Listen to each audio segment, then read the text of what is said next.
This is your weekly dose of 3i Atlas, featuring the anti-tail anomaly observation, brought to you by the Sleepy Science 100 channel. Tonight, we drift into the quiet cosmos, following an interstellar visitor as it reveals a rare and unexpected geometry, one that gently challenges what we think we know about comet behavior. Now, let us settle in. Tonight we will glide through the unusual sight of a sunward-pointing anti-tail, a delicate structure that seems to defy typical comet physics, emerging not from force or eruption, but from perspective, timing, and the quiet precision of orbital geometry. We will follow the transition as the anti-tail slowly gives way to a more familiar dust tail, as viewing angles shift and activity evolves, revealing sharp, coherent jets, fine dust sheets, and particle dynamics shaped by sunlight and motion rather than mystery alone. Breathe deeply now. Let yourself rest in this moment, floating together in the vast darkness, observing something subtle, something rare, something that bends expectations without breaking them, inviting curiosity and gently transforming it into calm. The comet-designated 3 Atlas arrived from beyond, from the space between stars, carrying dust and ice forged in another solar system entirely. And as it passed through our skies in the summer of 2025, careful observers noticed something extraordinary. A tail, not streaming away from the sun, but pointing quietly toward it, an illusion born of geometry, of Earth crossing the comet's orbital plane, revealing a thin dust sheet edge-on, glowing softly in reflected light. As we continue drifting through this rare alignment, watching structure emerge where expectation once stood, if these slow journeys through sleep and space feel comforting or meaningful, you're warmly invited to subscribe. Liking the video helps us know these quiet explorations are reaching you, and if you're still awake before you fully drift off, you're welcome to leave a single word in the comments describing how you hope to feel in the morning. Rested, calm, clear. Thank you for joining us tonight as we drift far, far out, exploring the gentle anomaly of 3i Atlas and its quietly beautiful anti-tail. Imagine, if you will, the gentle illusion of reversal in cosmic dust sheets, a sunward whisper defying solar push.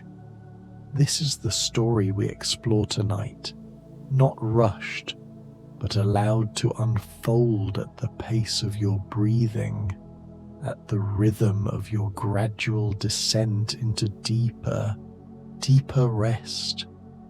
On July 21st, 2025, the Hubble Space Telescope turned its ancient, patient eye toward this visitor and captured an image that revealed an elongated coma, stretched not in the expected direction, but sunward, toward the source of all light and heat in our small corner of space.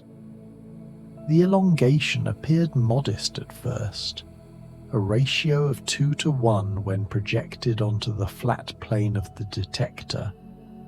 But when astronomers corrected for the three-dimensional geometry, accounting for how we view this object from our particular vantage point in space, the true ratio emerged, 10:1, a dramatic stretching toward the sun itself, Let yourself drift with this image, the geometric trick revealing hidden planes, the way perspective plays its gentle deception on our understanding. For weeks before and weeks after this Hubble observation, other telescopes joined the vigil. The Nordic Optical Telescope, perched in its earthly observatory, captured images throughout July and August, showing this pronounced anti-tail at its most dramatic, a forbidden spike extending sunward, while conventional wisdom insisted all comet tails must flee the solar wind, must bow to radiation pressure, must point away into the darkness beyond. Yet here, in this interstellar visitor, something else was happening. Something that speaks to dust lingering in orbital memory, to particles too large, too heavy, too patient to be pushed quickly away. As you breathe in and out, consider the viewing angle's soft betrayal, how what we see depends so profoundly on where we stand, where Earth happens to be in its own endless orbit as this comet passes through.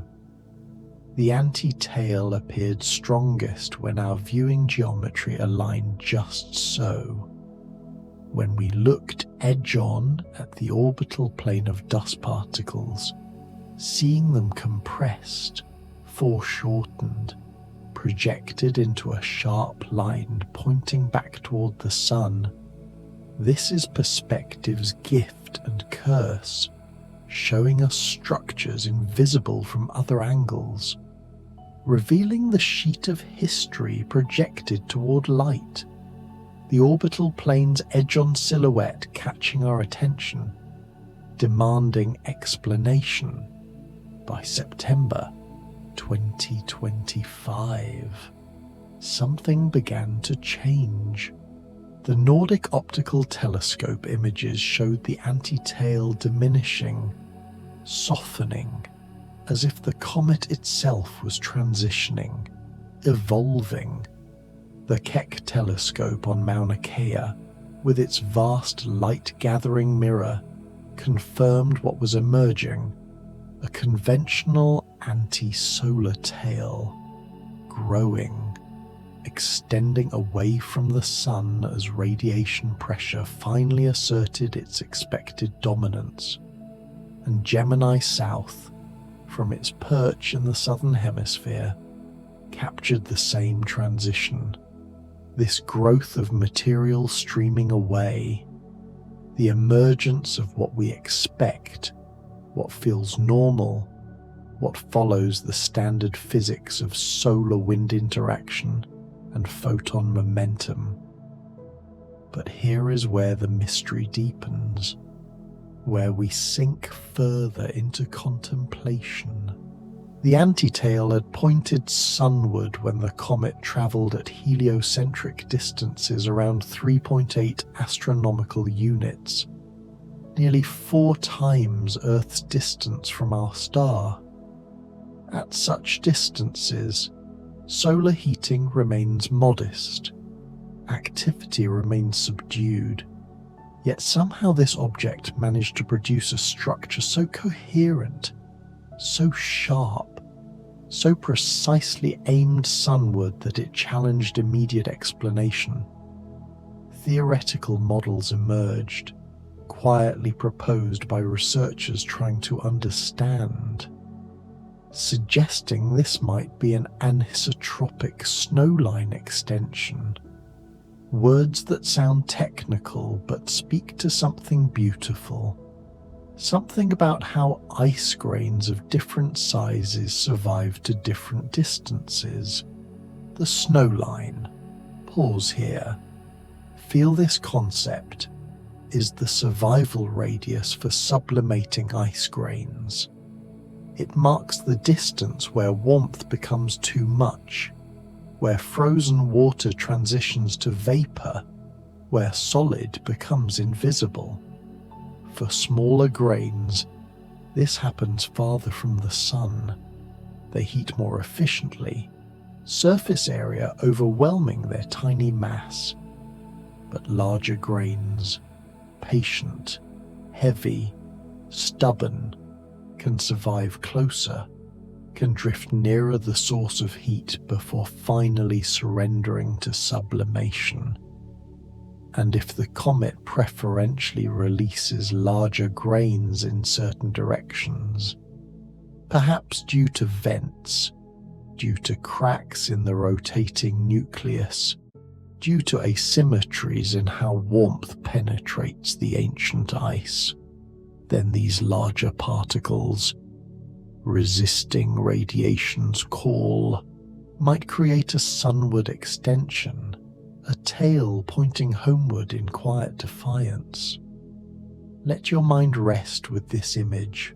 Synchronized grains forming forbidden spike, material ejected not continuously, but perhaps in bursts, in events, in moments of sudden release when pressures build and crack open new pathways through the icy matrix. Post-perihelion observations, after the comet had swept past its closest approach to the Sun on November the 7th, 2025, revealed something remarkable. The anti-tail persisted.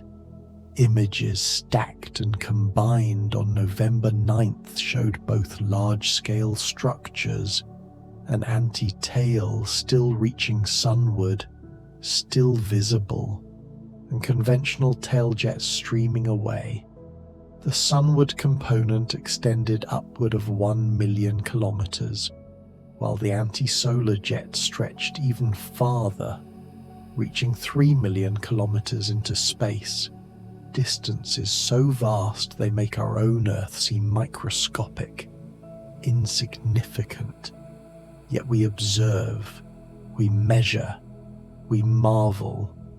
These jets showed coherent, collimated structure, words that mean they remained narrow, focused, not spread out and diffuse as we might expect from material ejected weeks or months earlier.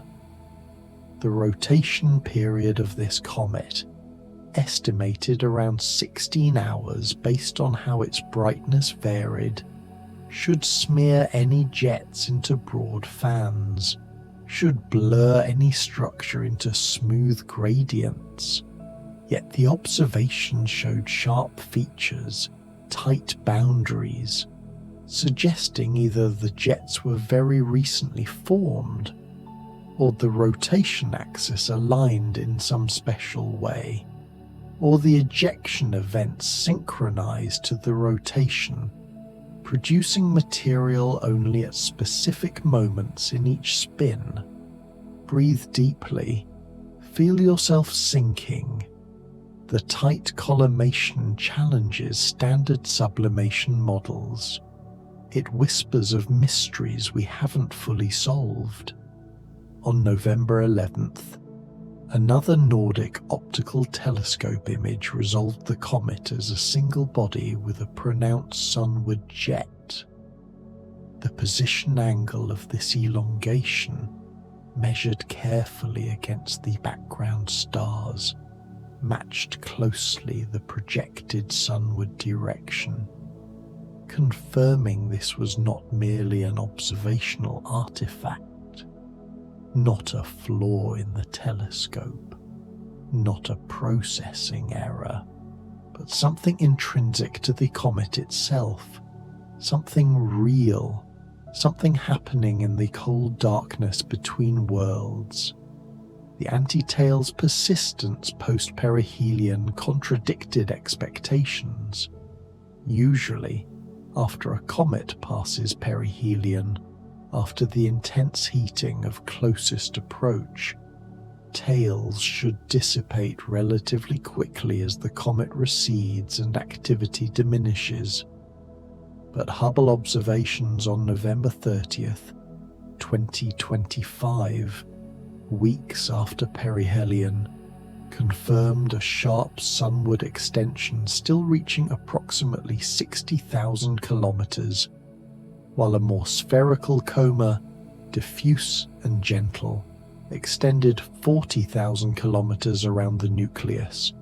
The Wide-Field Camera 3, using its f350LP filter, a choice that captures specific wavelengths of reflected sunlight, revealed this coherent structure with remarkable clarity.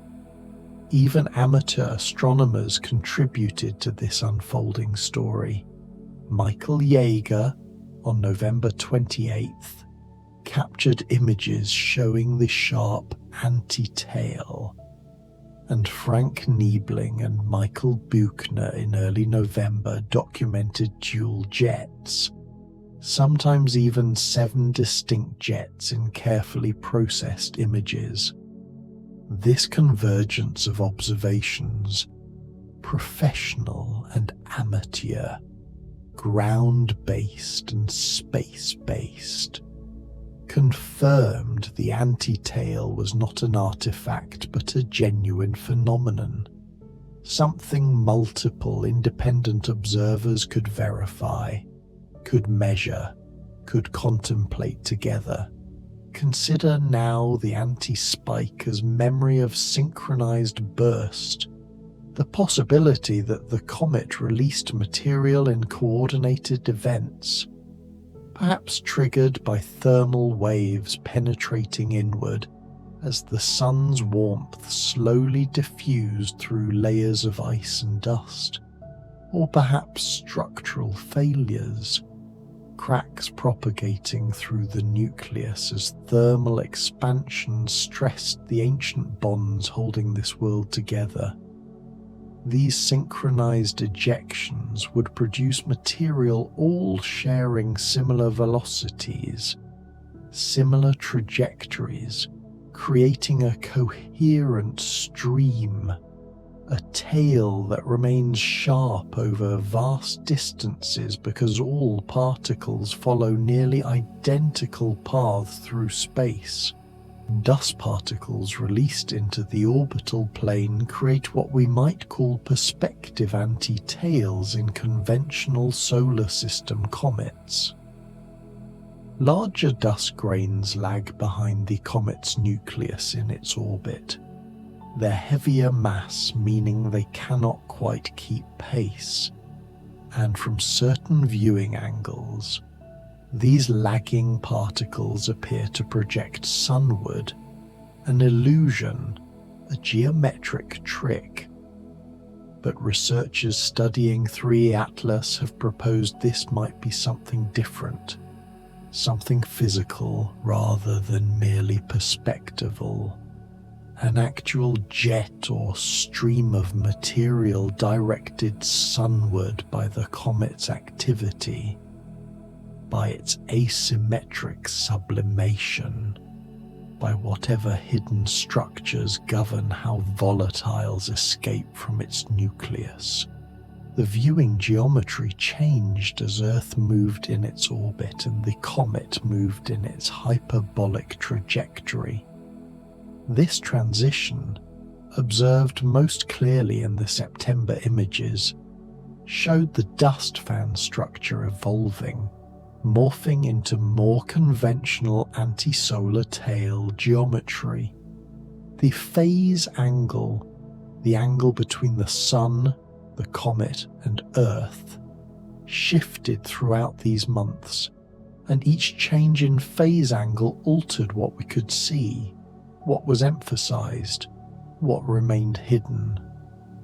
Let yourself feel the dust trail caught in synchronous dance, particles moving together, bound by their shared origin, their common moment of release, carbon dioxide sublimation, rather than water ice, likely drives much of the activity in this comet.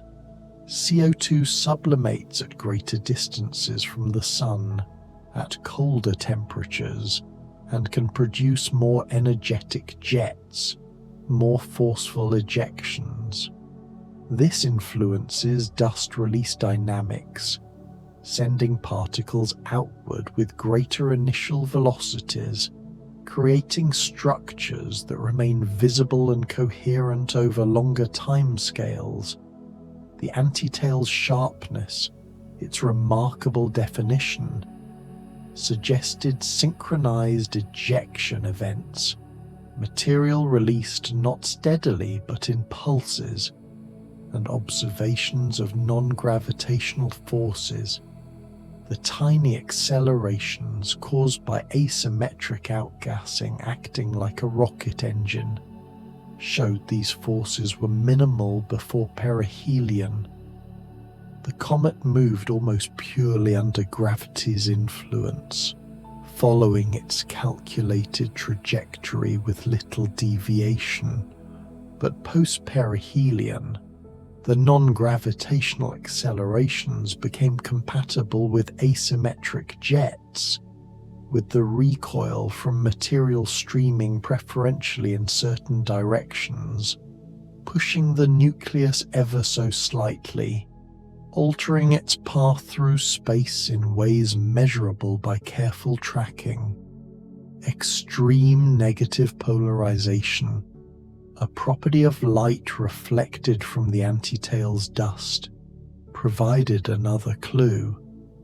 When light scatters from particles, it can become polarized, meaning the oscillations of the electromagnetic field align in preferred directions.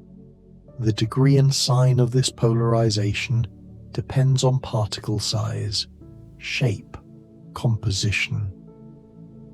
The polarization associated with the antitail dust was unprecedented, exceeding anything measured in known solar system comets, suggesting either very unusual grain alignment or exotic composition, or both, properties inherited from the comet's birth in another stellar system, carried across light years of interstellar space, revealed now in these subtle measurements of light. Deep stacked images, where many exposures are combined to reveal faint structures, showed the antitail visible even in amateur telescopes with sufficient patience. These images revealed dual jets in some cases, sunward components tightly collimated over million-kilometer scales, a fact that speaks to something important about ejection timing, about how long it takes material to traverse such distances, the thermal speed of volatile molecules, how fast they move due to temperature alone, remains insufficient to explain rapid traversal of million-kilometer scales. Water molecules or CO2 molecules moving at thermal speeds would take weeks or even a month to cover such distances. This means the material we observe far from the nucleus was either ejected that long ago, maintaining coherence over all that time, or the particles received extra velocity from jets, from directed outgassing, from focused sublimation events that accelerated them beyond thermal speeds. The collimation implies controlled ejection, or very recent release, or both. This is where we sink into the mystery, where certainty gives way to speculation, to modelling, to the patient work of comparing observations against theoretical predictions. The pre-perihelion anti-tail resembled a jet-like structure more than a classical tail, a narrow feature, a spike, a whisper of material extending sunward while most of the comet remained quiescent, relatively inactive, awaiting the greater warmth that would come with closer solar approach. Post-perihelion survival. The fact that the comet remained intact after passing just 1.2 astronomical units from the Sun indicated a robust nucleus. No fragmentation occurred despite intense perihelion heating, despite thermal stresses, despite the rapid temperature changes that could crack a more fragile body.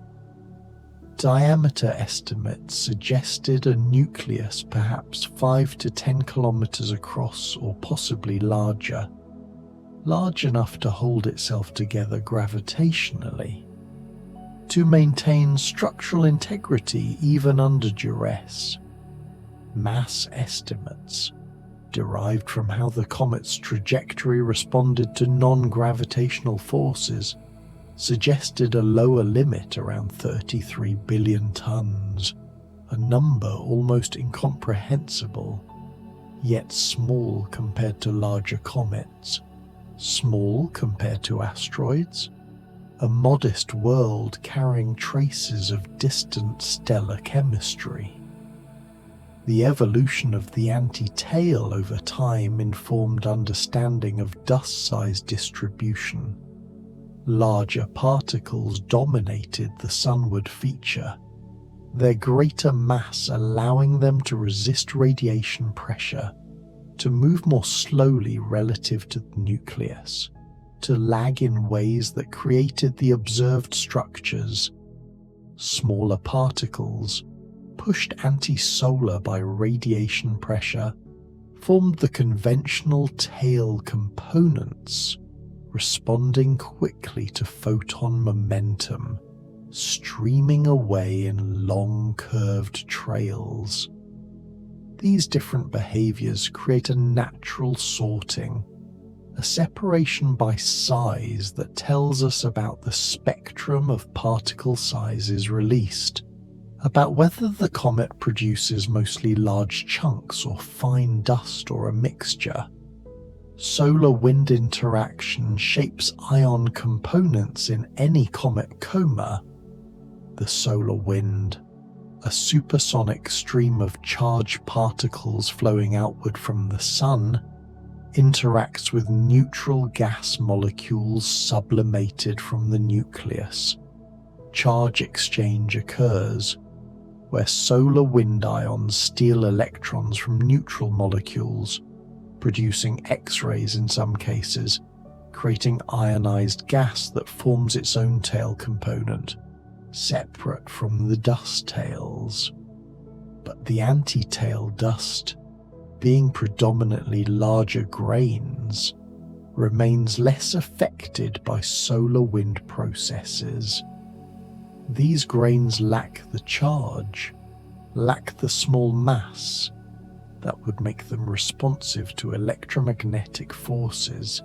They move under gravity and radiation pressure alone, patient, heavy, following ballistic trajectories. The viewing angle remained critical for anti-tail visibility throughout the apparition. The alignment between Earth, the comet, and the Sun created windows when the anti-tail appeared most prominent, when we looked edge-on at the dust sheet, when perspective compressed three-dimensional structure into sharp two-dimensional features. As these alignments shifted, as orbital mechanics carried us to different vantage points, the appearance changed.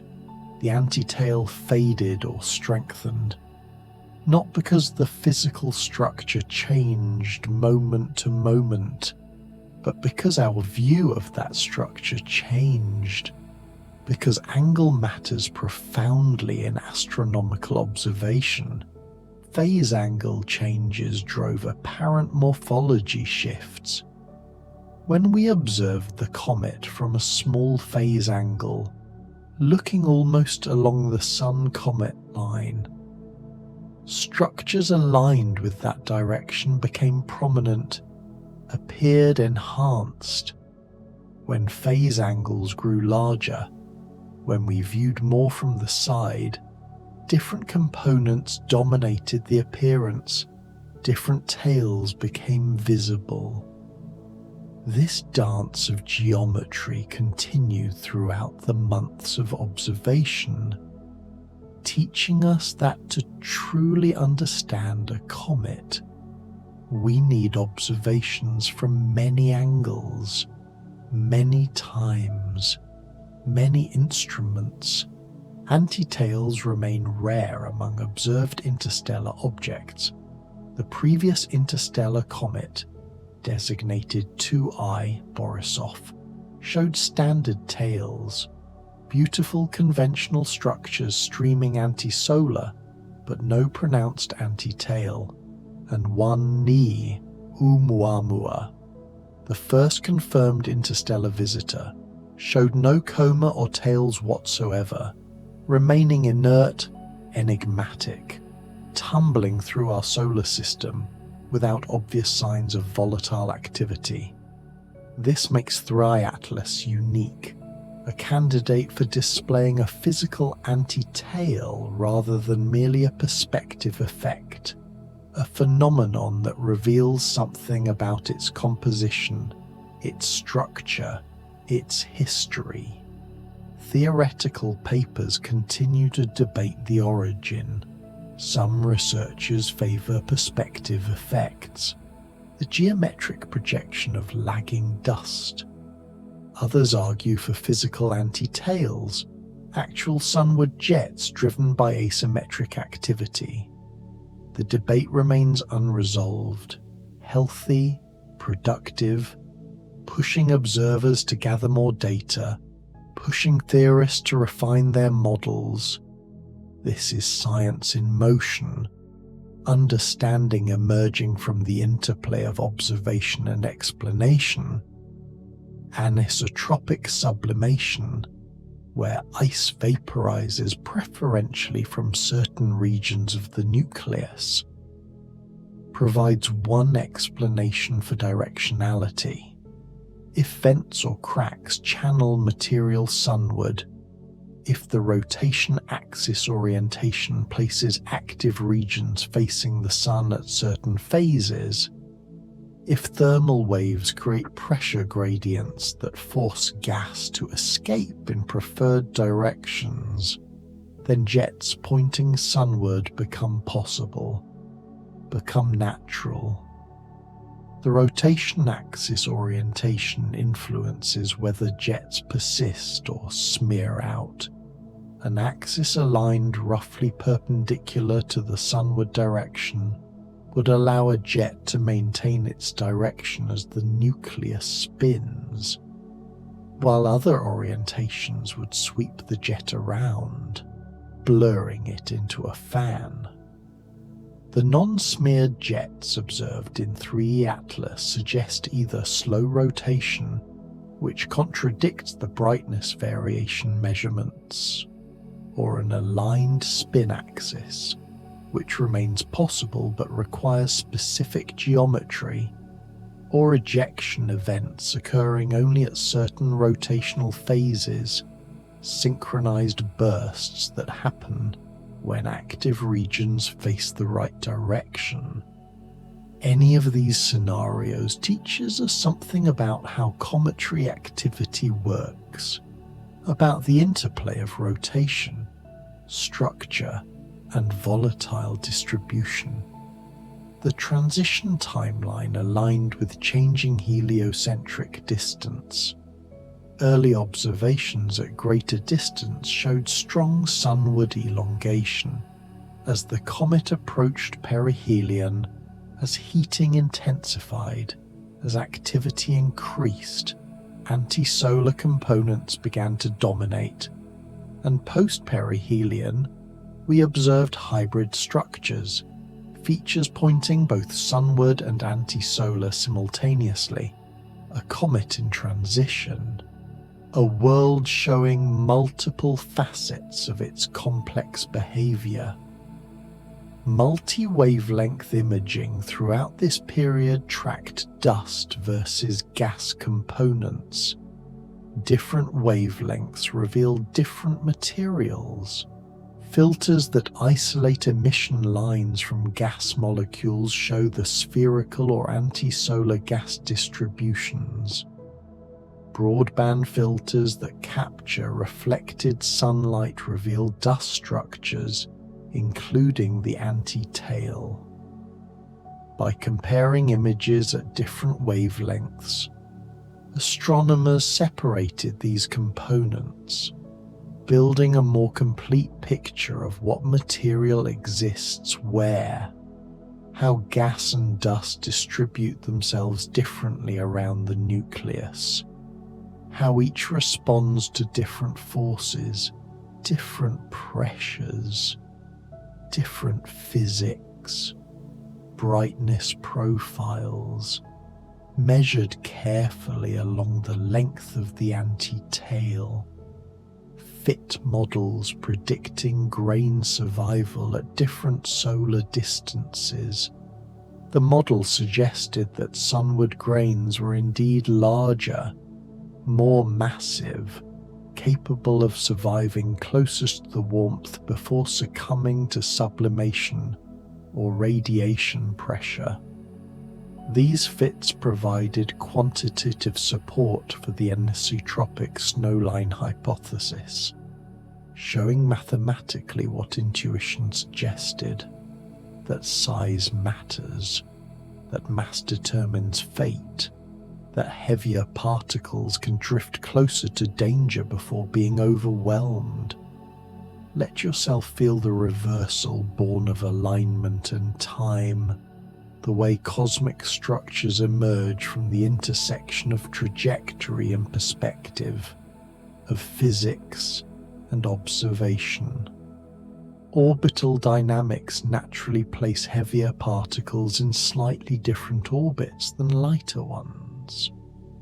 When dust grains leave the nucleus, they carry the nucleus's orbital velocity but then experience forces that modify their paths. Lighter grains accelerate more easily under radiation pressure, quickly moving to different trajectories. Heavier grains change more slowly, lag behind, and this differential motion creates spatial separation, a sorting by mass that happens automatically, inevitably, across millions of kilometers of space. Synchronous orbit patterns emerged in some theoretical models, where particles released at similar times end up confined to thin sheets, like the rings of Saturn but vastly more diffuse. When Earth crosses such a sheet edge-on, when we view it from just the right angle, it appears as a narrow line, a spike, potentially pointing sunward if the orbital mechanics align correctly. This synchrotron orbit synchronization, where particles maintain phase relationships despite different individual trajectories, creates structures that persist, that remain visible long after their formation. The case of 3i Atlas may combine both illusion and physical jet components.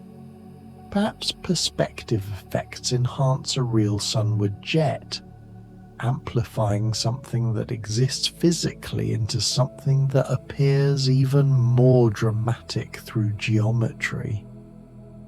This hybrid explanation satisfies both camps in the ongoing debate, acknowledging that reality often contains multiple contributing factors, that phenomena need not have single simple causes. The astronomical community continues to discuss, to analyze, to refine understanding, and this discourse itself becomes part of the story, part of the journey toward knowledge. Independent confirmations from observatories spanning continents and hemispheres ensured the observations were robust. the Nordic Optical Telescope in the Canary Islands, Keck and Gemini in Hawaii and Chile, Hubble orbiting above Earth's atmosphere, amateur telescopes scattered across dozens of countries, all seeing similar structures, all measuring consistent position angles and extent. This convergence gives confidence, removes doubt that some instrumental artifact or processing error created false features. When multiple instruments, multiple teams, multiple techniques all agree, we trust the reality of what we observe. Amateur contributions proved vital for time series monitoring. Professional telescopes have limited time, scheduled months in advance, constrained by competitive proposals and weather and mechanical considerations.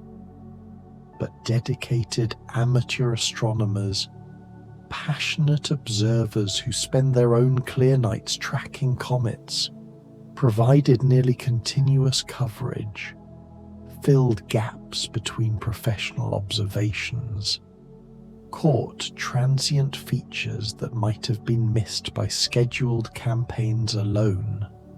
Michael Yeager's November 28th images, the dual jet documentation by Frank Niebling and Michael Buchner. These contributions enriched the dataset immeasurably, reminded us that science remains accessible, that wonder and curiosity need not be confined to professional settings. Professional telescopes provided high-resolution details that revealed fine structure.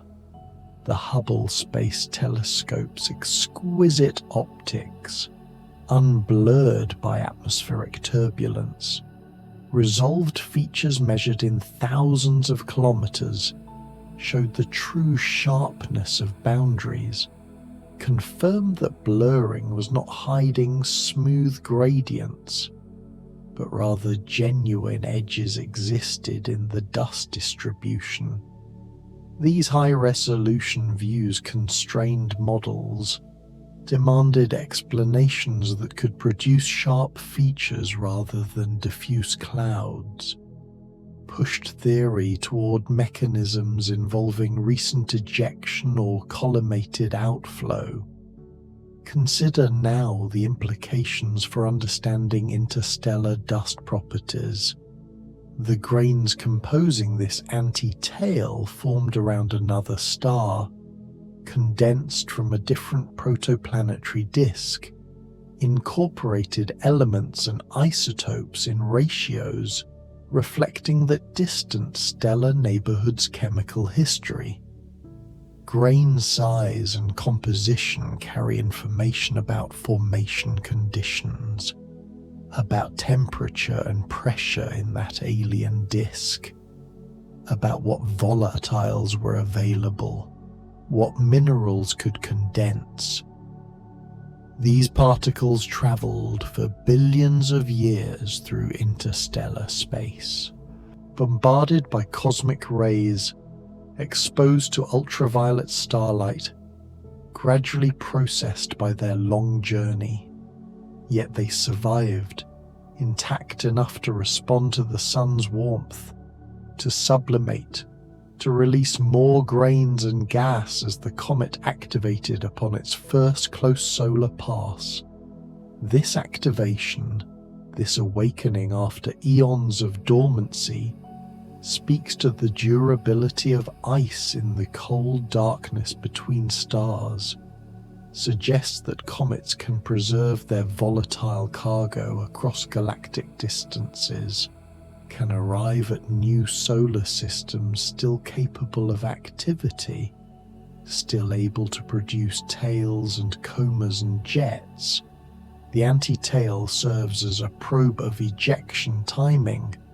If material was released in synchronized bursts, if pressure built gradually until sudden release, If thermal waves penetrated the nucleus at predictable rates, then the narrow collimated structures we observe record those events, encode information about when and how rapidly material escaped.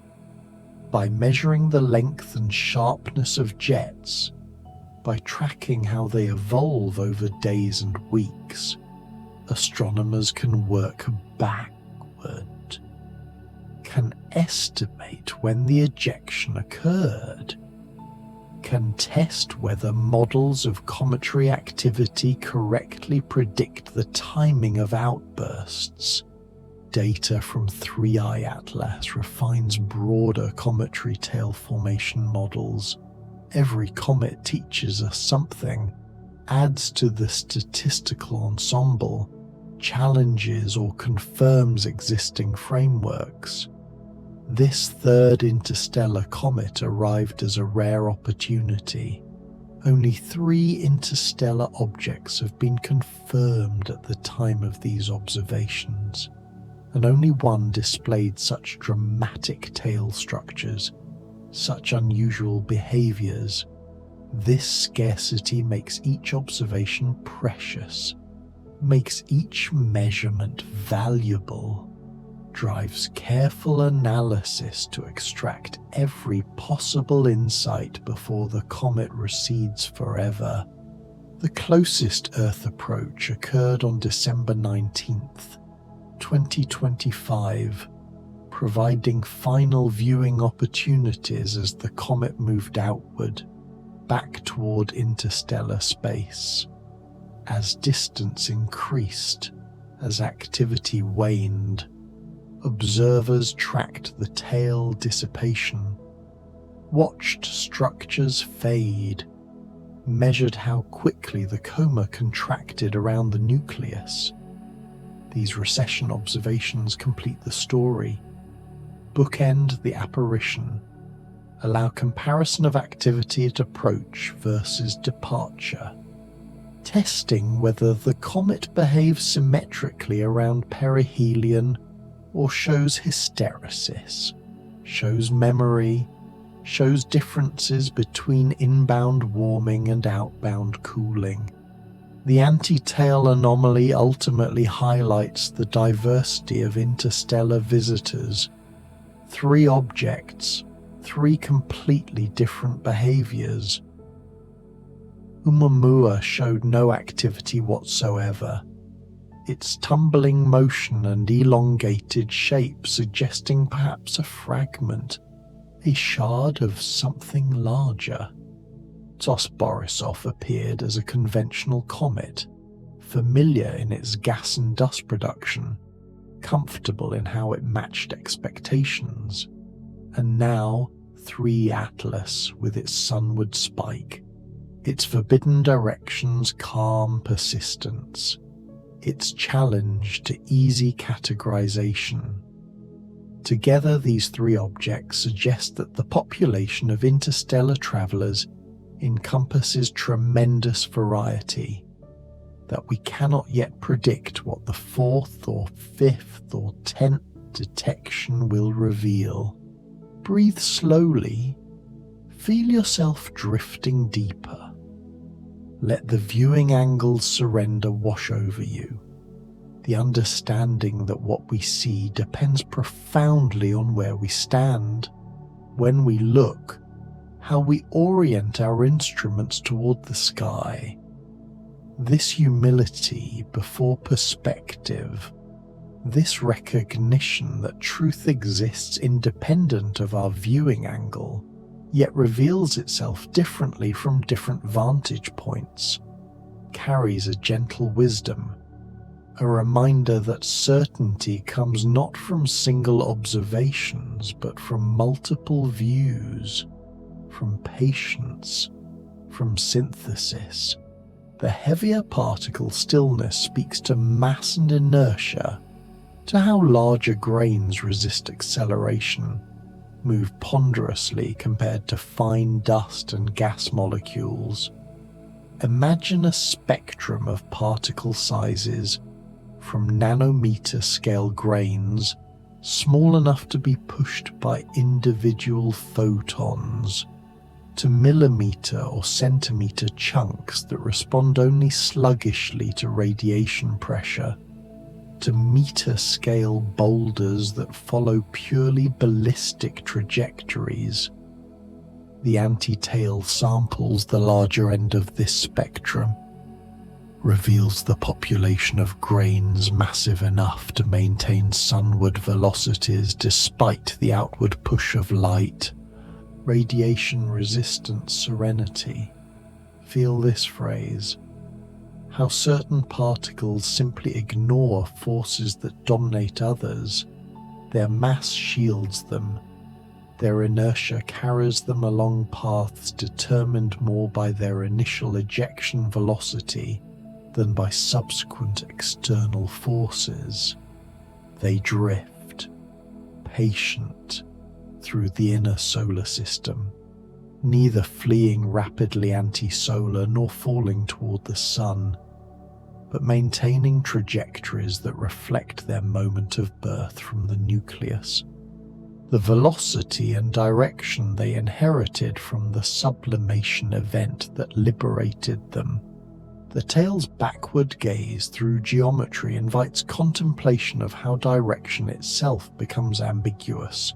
In space, without up or down, without cardinal directions, we define orientation relative to the sun, relative to the comet's motion, relative to Earth's position, and when structures point sunward, when they gaze back toward the light, they violate our linguistic conventions, our expectation that tails trail behind, that motion creates wake. Yet here the geometry creates something that appears to lead, to point forward if we imagine the sun as destination. This reversal of linguistic assumption mirrors the reversal of physical expectation, both emerging from the same source, from observation challenging preconception. Lingering dust defying expected flow becomes a mantra. Let it repeat softly in your mind. Dust defying flow. Particles that should have already been swept away, that should have succumbed to radiation pressure weeks or months ago, yet persist, remain visible, continue to reflect sunlight. This persistence might indicate continuous replenishment, ongoing ejection maintaining the structure, or might reveal that our models of radiation pressure efficiency need refinement, that real particles behave slightly differently than idealized spheres, that surface properties matter. The composition affects how effectively photons transfer momentum. The perspective unveiling hidden structure applies beyond comets. Throughout astronomy, viewing angle determines what we discover. Galaxies seen edge-on reveal thin disks and dust lanes. Face-on views show spiral arms and star formation regions. Similarly with comets, edge-on views of dust sheets create narrow linear features. Other angles show diffuse clouds. The skill lies in recognizing which view we have, in mentally rotating the object, in reconstructing three-dimensional reality from two-dimensional projections. This cognitive act, this spatial reasoning, connects observer to object across vast distances, builds understanding through imagination constrained by measurement. Sunward extension in patient wait suggests the dust simply exists, not actively doing anything, not evolving rapidly, just being there, distributed in space according to the physics of its release. waiting for observers to notice, to measure, to contemplate. This passivity of astronomical phenomena contrasts with human urgency.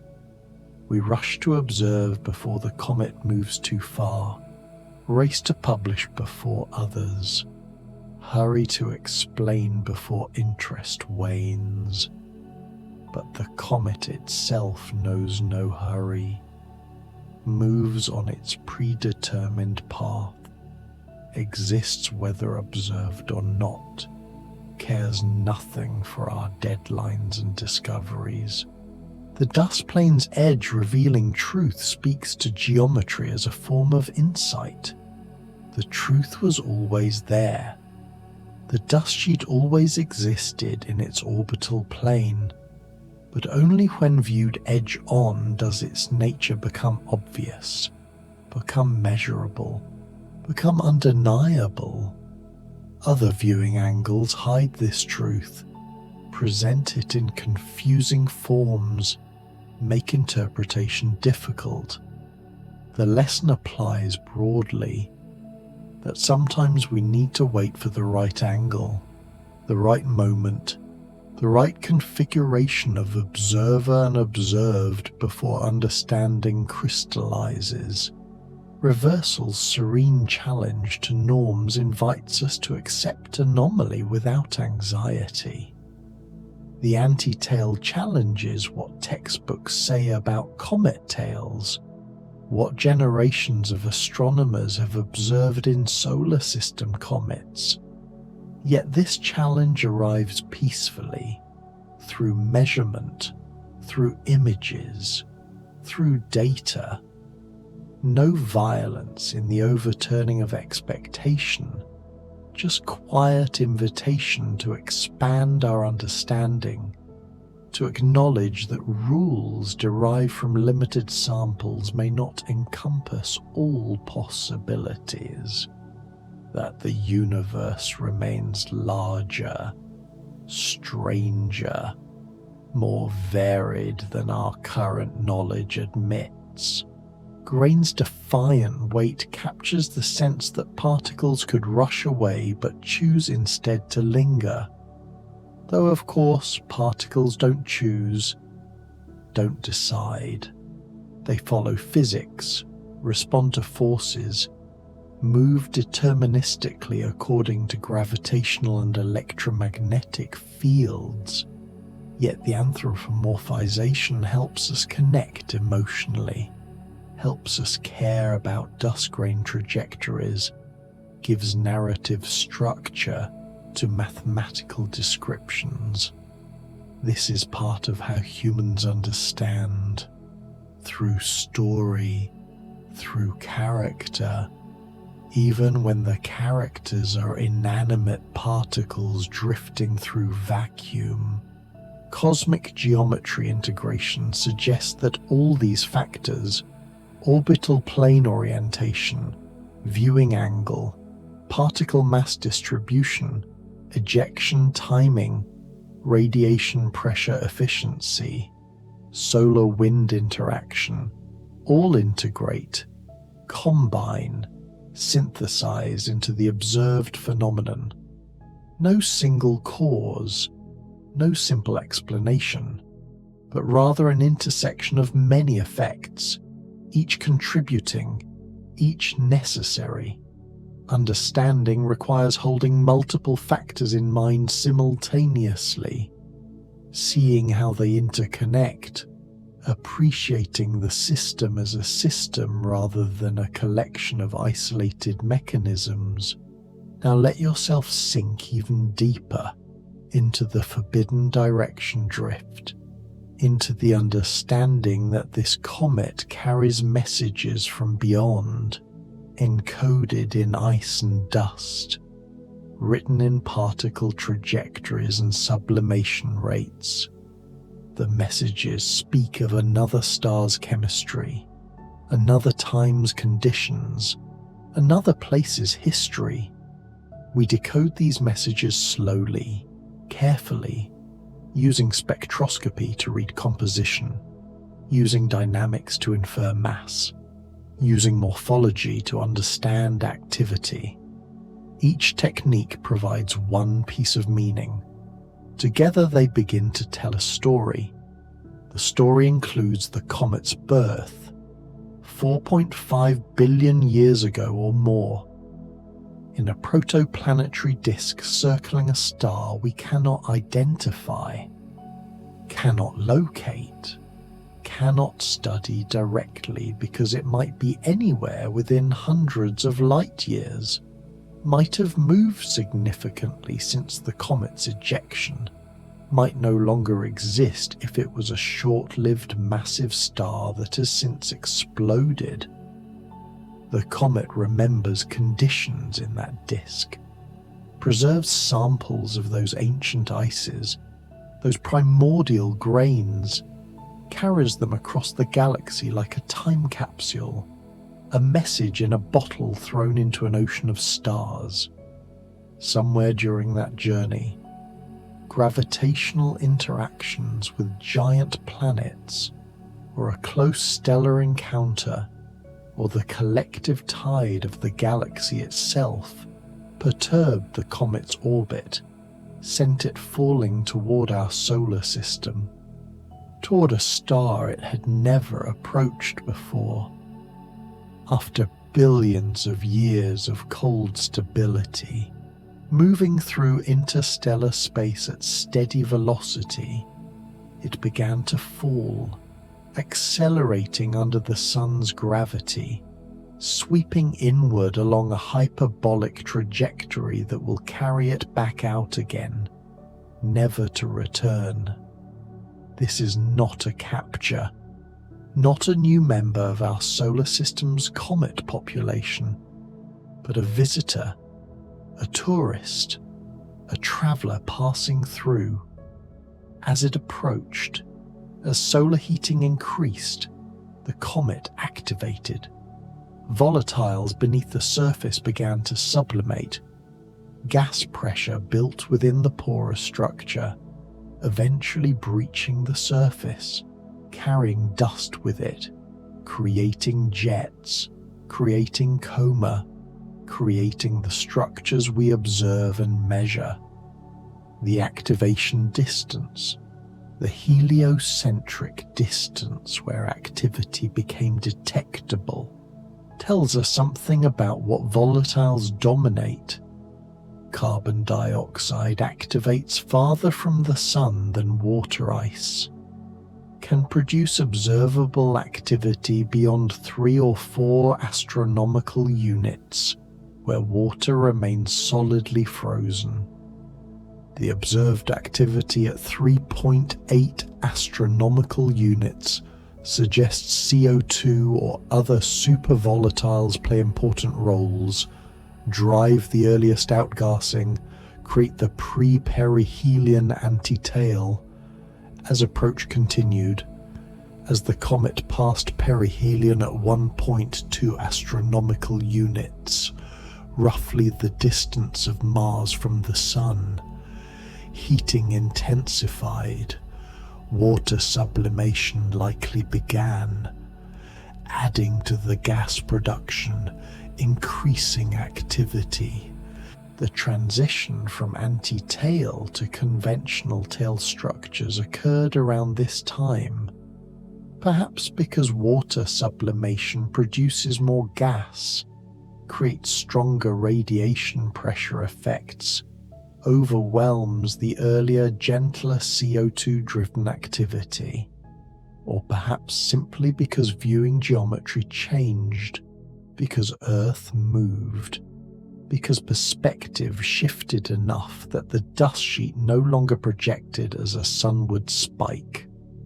The post-perihelion observations, weeks and months after closest approach, showed the comet remaining active, still producing jets, still maintaining structure.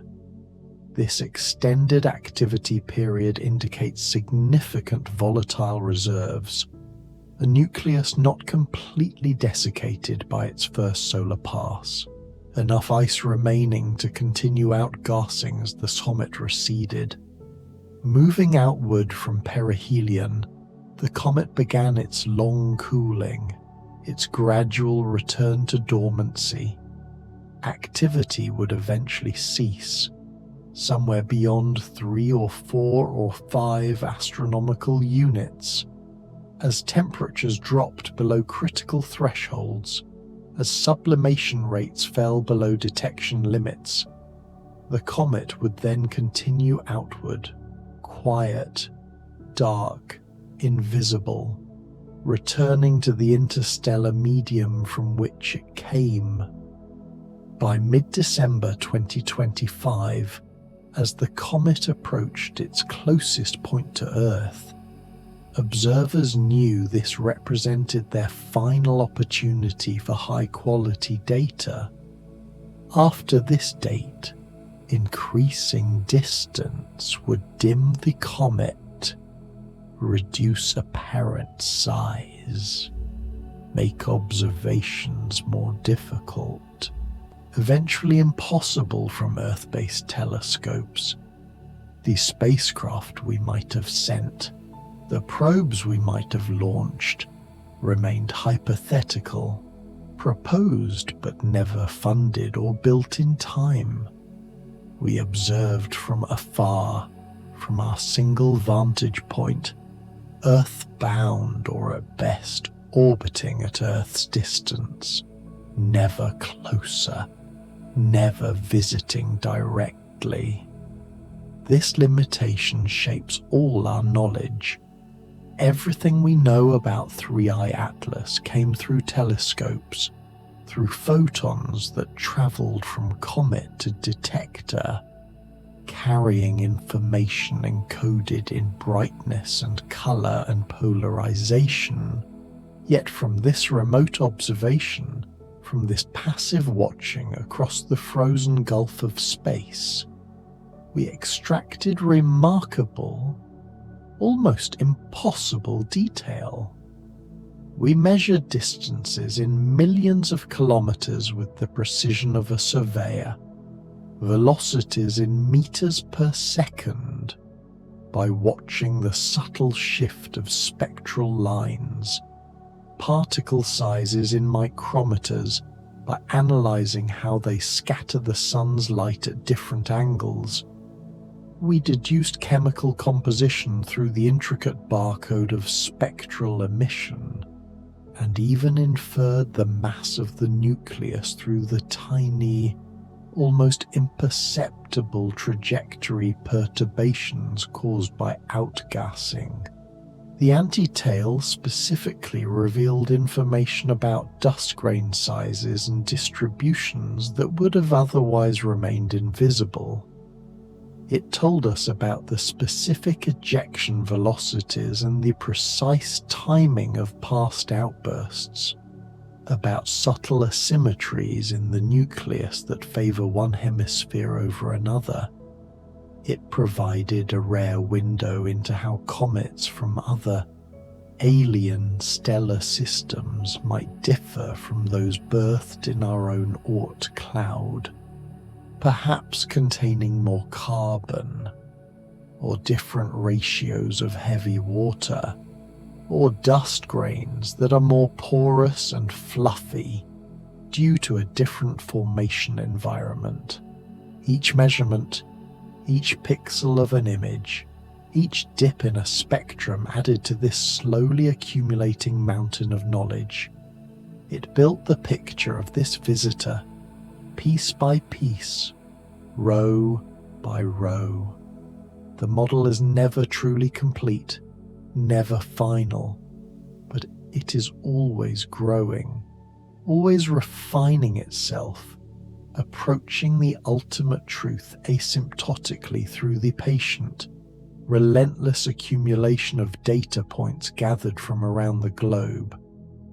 Let the alignment hidden truth settle into your mind.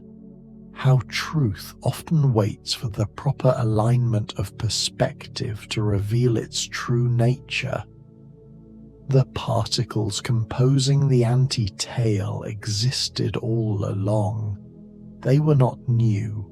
Their positions and velocities were determined long ago by their individual ejection events, by the subtle forces of radiation pressure acting on them, by the rigid laws of orbital mechanics. But they were hidden in plain sight, lost in the glare or the confusion of three-dimensional space.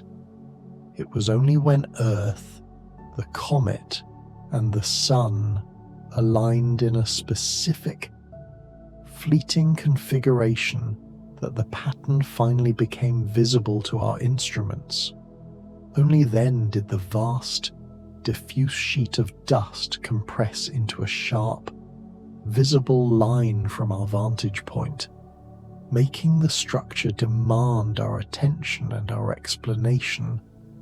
Before that alignment, and long after that alignment has passed, the physical truth of the dust remains unchanged, simply less obvious, less accessible to observers working from the surface of a moving planet. This teaches a profound scientific patience. It teaches us that not all phenomena reveal themselves immediately upon discovery, that timing and position matter as much as the quality of the lens, that true observation requires a readiness to see what appears only when circumstances perfectly align. Astronomers call these configurations favorable geometries or optimal phase angles. They recognize that certain critical measurements only become possible during narrow windows of time. They must budget telescope time months or years in advance, wait through seasons of clouds and poor visibility, wait for the right configuration of the heavens to emerge from the clockwork of the solar system. This patience, this willingness to wait for nature to provide the right viewing angle rather than forcing a result, characterizes much of the greatest astronomical research. It distinguishes it from the laboratory sciences where conditions can be controlled, isolated, and repeated at will.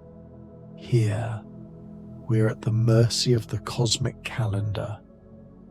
Dust Trail Patience echoes this theme throughout the long months of the campaign. The trail exists as a long, elegant ribbon extending across space, but it reveals its full extent only slowly, over time, through the repeated visits of multiple telescopes. Through this collective patience, we map its incredible extent. We measure its physical evolution. We track how it twists and changes as days become weeks and weeks become months of transit. Impatience would be the enemy of discovery here. It would see a single observation and draw premature, narrow conclusions. It would miss the vital temporal dimension, the way these structures form and dissipate and transform under the influence of the solar wind. Only through sustained observation, through a deep dedication to long-term monitoring across many different institutions, do we see the full story? Do we appreciate the full, staggering complexity of a body that is constantly reinventing itself as it approaches the heat of the sun? The Plane Edge revelation speaks again to the fundamental beauty of geometry, to how complex three-dimensional structures project themselves into our two-dimensional images.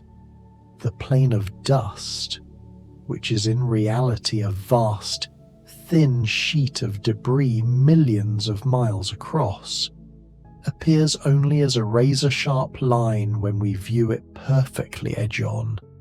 It appears as a diffuse, ghostly cloud when viewed face on, and between these two extremes, 1,000 intermediate angles show 1,000 intermediate appearances. Reconstructing the three-dimensional reality from these flat projections requires more than just a camera. It requires multiple viewing angles captured over time, or the use of careful, sophisticated modeling to predict how the two-dimensional appearance would change as our perspective shifts. Ideally, it requires both observation and theory working in a tight, recursive loop to build a final understanding. We see the edge, but through the revelation of geometry, we know the plane is there, stretching out into the dark, a hidden architecture of dust and light that we have finally learned how to read. Professional analysis of the images involved careful astrometry, measuring positions on the sky to fraction of an arc-second precision, comparing against background star, tracking motion over time, determining orbits. Photometry measured brightness, how much light the comet reflected, how this changed with distance and time, and viewing geometry. These measurements fed into models of dust particle sizes, of how efficiently different sizes scatter sunlight, of how activity varied over the comet's approach and departure.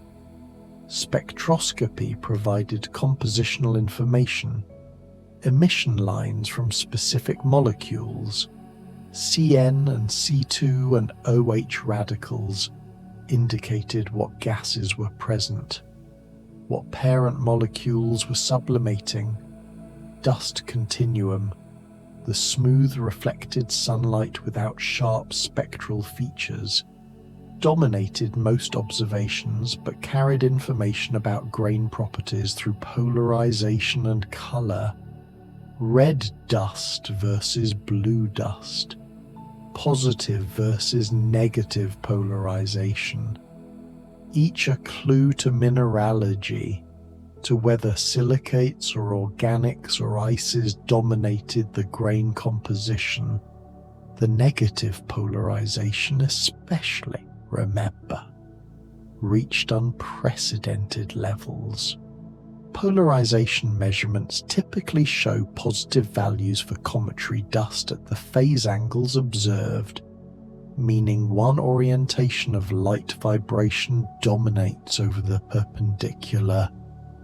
But 3i Atlas showed negative polarization, the opposite orientation dominating is in degrees more extreme than any solar system comet yet measured. This demands explanation, requires unusual grain properties, perhaps high porosity, perhaps fractal structure, perhaps alignment by magnetic fields or rotation or some other mechanism. The answer remains uncertain, debated, a puzzle added to the list of mysteries surrounding this object. Consider how the ejection timing echo resonates through the structures we observe, mapping a silent history written in the movement of debris. Material ejected months ago now lies far from the nucleus, drifting into the deep cold, while older material, cast off in the early stages of the approach, lies farther still. This spatial distribution encodes a precise temporal history, a literal timeline stretched across millions of miles. By measuring how far these particles have traveled, by calculating their individual velocities relative to the core, we can work backward through the physics of motion, We can estimate exactly when they left the icy grip of the nucleus. This allows us to identify discrete ejection events, violent, sudden bursts of activity versus the steady, rhythmic hum of continuous outgassing. The antitail's remarkable sharpness suggests these discrete events, a synchronized release of matter, orchestrated bursts rather than a chaotic, steady flow. This, in turn, constrains our models of what truly drives cometary activity. It suggests thermal waves penetrating deep inward, reaching pockets of volatile ices that trigger sudden, explosive releases, or perhaps structural failures, where the desiccated crust cracks under stress, allowing trapped pressure to escape in a singular event, or as the comet tumbles. Rotation brings long dormant active regions into the sudden glare of sunlight, triggering an immediate, enhanced sublimation that mimics a heartbeat. Each of these mechanisms makes vastly different predictions about the timing of the release, about the jet morphology, and about how these structures should evolve as the comet moves through space. By comparing our direct observations against these mathematical predictions, by rigorously testing which models match the observed reality, astronomers narrow the infinite possibilities. They eliminate explanations that simply don't work, that cannot account for the curvature or the density of the tail. They strengthen our confidence in the models that survive the scrutiny. This is the scientific method applied to objects we cannot manipulate, objects that exist beyond our reach in a laboratory. We cannot control the comet. We can only watch and measure with patient precision. In this realm, observation replaces experiment, and the natural variation of the universe replaces controlled manipulation. But the underlying logic remains as firm as any terrestrial science: hypothesis, prediction, test, and the constant, humble refinement of our understanding. Observation is the only bridge between our theories of the infinite and the cold reality of the object itself. We find truth in the alignment of data. The grain's defiant weight returns us to the dust itself, to the journey of individual particles that are smaller than a human hair. Each grain began its life as a fundamental part of the comet nucleus, bound tightly within a complex matrix of ice and organic compounds, locked in a frozen stasis for billions of years in the deep interstellar dark. Then, warmth arrived. Sublimation freed it from its icy prison, and gas pressure launched it into the void, ejected into space at speeds measured in tens or hundreds of meters per second. Now free, now independent. Each grain follows its own unique trajectory, its own private orbit around the sun, influenced by the invisible hands of gravity and radiation pressure and the constant, buffeting stream of the solar wind. Each particle becomes its own tiny world, a microscopic example of the laws of celestial mechanics. Eventually, perhaps, some of these grains will fall back toward the sun, spiraling inward over millennia until they are consumed by the heat. Others will maintain enough velocity to escape, to leave our neighborhood entirely and join the interplanetary or even interstellar dust population.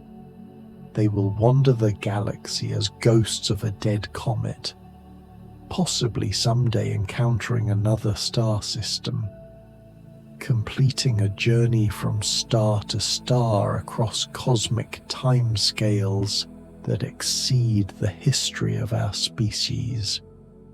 The anti-tail grains specifically, those moving sunward or at least appearing sunward from our particular perspective on Earth, follow trajectories that brought them closest to our detection, closest to our measurement. They became our primary sample of the comet's hidden dust, the subset we could study most easily because of the quirks of geometry. We extrapolate from this small sample to the whole. We assume what we measure represents the full dust population of the nucleus. But we must recognize that selection effects always apply, that we see most easily what appears brightest, what projects most prominently against the black, what falls within the narrow instrument specifications of our cameras and spectrographs. We are looking through a keyhole, seeing the most luminous parts of the story and trying to imagine the volume of the book. Let yourself feel the orbital plane whisper, the gentle, persistent hint of a hidden structure that governs everything we see. The plane contains memory. It preserves vital information about the comet's rotation axis, about the specific directions of ejection, about how dust distributes itself in three-dimensional space despite appearing flat to our eyes. We infer the orientation of this plane from our observations, from how these structures appear to warp and change as our viewing angle shifts, from painstaking modeling and measurement. Once we find this plane, we understand the comet better. We see how it rotates. We identify where its most active regions lie. We learn how its shape and surface features direct the outflowing gas and dust like a nozzle on a jet. It is the difference between seeing a shadow and understanding the object that casts it. Synchronized dust harmony speaks to the inherent beauty of coordinated motion. Particles released together in a single event, staying together across the void, moving as an ensemble rather than dispersing into a random, disorganized cloud. This synchronization requires that the variations in ejection velocity remain small compared to the average velocity, that all particles in a given release event receive a similar initial momentum, follow similar trajectories. The physics of gas drag accomplishes this naturally. Dust entrained in the rapidly expanding gas gets accelerated to roughly the same velocity as the gas itself. Variations arise from different grain sizes, different drag coefficients, but these differences remain modest for particles in the appropriate size range. They are large enough to be visible to our telescopes, yet small enough to be effectively coupled to the gas flow. This selection creates the coherent, sweeping structures we observe.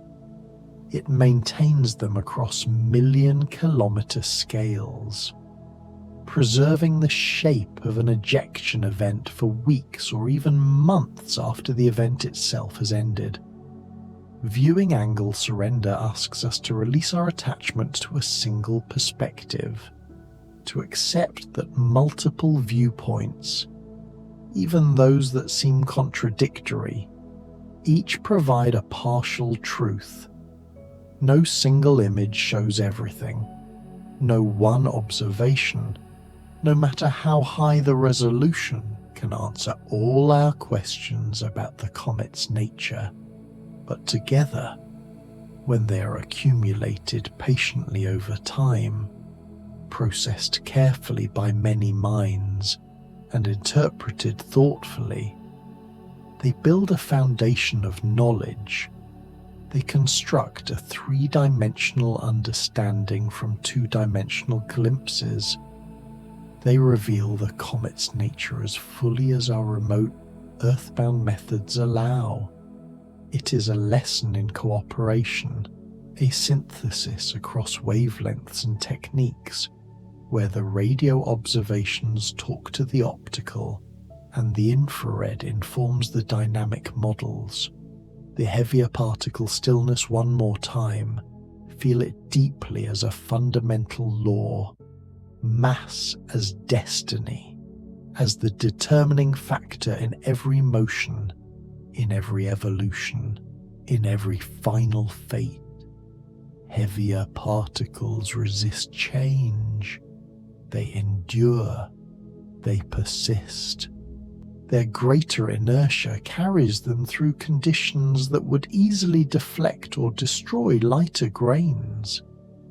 Their larger size allows them to survive the brutal heating of the sun for longer before they sublimate away into nothingness. They dominate certain structures. They create the backbone of the anti-tail, revealing their presence through the specific, heavy patterns they create. Through them, we learn about the size distributions of the original nucleus. We learn whether the comet produces a few large grains or many small ones. We learn how fragmentation processes work in the unique environment of sublimating ice and expanding gas, where the pressure of sunlight can be as powerful as the pull of a planet. Now we approach a transition, a subtle shift in tone, still within the main body of our story, but beginning to feel the eventual, inevitable fade. The forbidden direction drift carries us gently outward, past the final peak observations, past the moment of closest approach, into December and beyond. The comet recedes into the dark. It dims. It becomes harder to observe with each passing night. Telescopes across the world track it while they still can, extracting final, precious measurements, final images, knowing each might be the last clear view before distance, and the law of inverse squares renders the comet undetectable. These final observations complete the story, begun in the anticipation of spring and summer.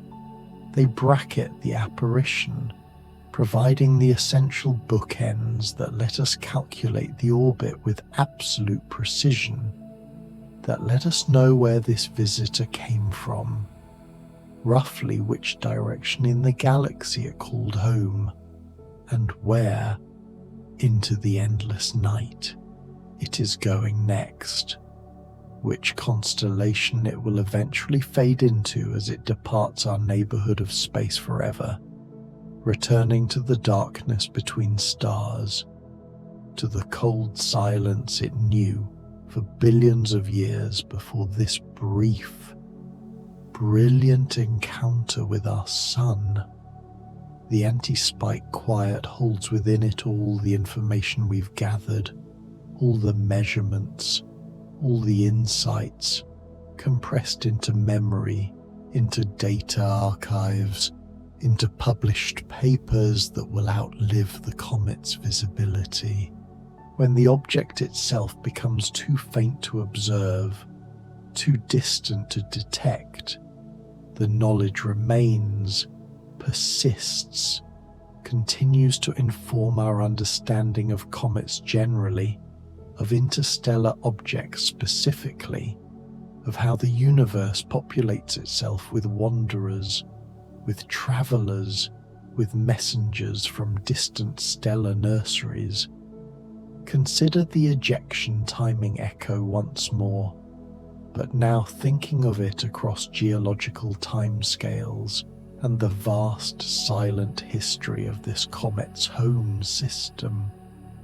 The comet formed when its birth star was young, emerging from a dense, swirling molecular cloud, a period when that distant solar system was still clearing its protoplanetary disk. It was a time of absolute chaos, where the nascent system was still settling into a stable configuration, and the seeds of worlds were vying for dominance in a maelstrom of gas and grit. Giant planets, in their massive and lumbering infancy, migrated through the disk, their gravitational wake acting as a celestial scythe. They scattered smaller bodies with indifferent violence, acting as gravitational slingshots that ejected countless comets into the lonely vacuum of interstellar space. Our own solar system likely did the same during its formative eons, perhaps during the Grand Tack or the Nice Model era, sending our own icy remnants outward to visit other stars as unwanted orphans of creation. This exchange, this perpetual sharing of material between stellar systems, suggests that the galaxy is not a collection of isolated islands, but a vast interconnected web. This cross-pollination of chemistry, dust and ice means the galaxy gradually mixes and homogenizes in some ways, sharing its fundamental building blocks, while maintaining a fierce diversity in others based on the specific temperatures and pressures of a comet's birth. The radiation-resistant serenity speaks to how these microscopic grains endured not just our sun's radiation, but the relentless, multi-million-year bombardment of cosmic rays during their interstellar journey. As the comet drifted through the deep void between stars, it was never truly safe from the invisible rain of high-energy particles. These particles struck the surface, initiating a process of radiolysis that altered the surface chemistry, breaking molecular bonds and creating a dark, carbon-rich crust that protected the interior.